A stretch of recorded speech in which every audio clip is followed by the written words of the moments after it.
Andito tayo ngayon sa hype na Hungry Homies Molito Branch at titikman natin yung burger at magbibigay ng honest review.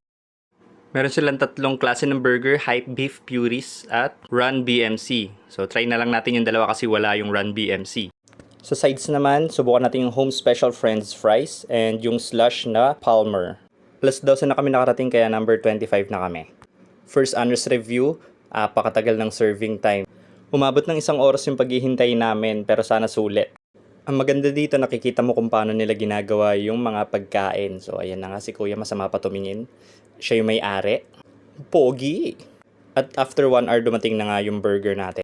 Meron siyang pickles, cheese at caramelized onion. Sa ilalim naman yung mayo mustard dressing. Try naman natin yung hype beef. Pero since kay Mrs. to, hindi ko na masyado binuklat. Pero meron siyang yung mga yan. At isa sa nagustuhan ko yung French fries na may cheesy sauce. Sarap talaga na ito. Nalungkot lang ako kasi after 1 hour ng paghihintay, hindi mainit yung burger nila. Partida, bagong luto pa yan. Isa pa nakakalungkot dito, walang lasa yung patty. So sana mag-improve kayo. Minessage ko na din naman sila para sa ikabubuti ng business nila.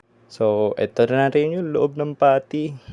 Walang lasa talaga, sorry. Pero bawi talaga sa accommodating na crew. Shoutout na kay ating naka-assign sa Slash. Good job!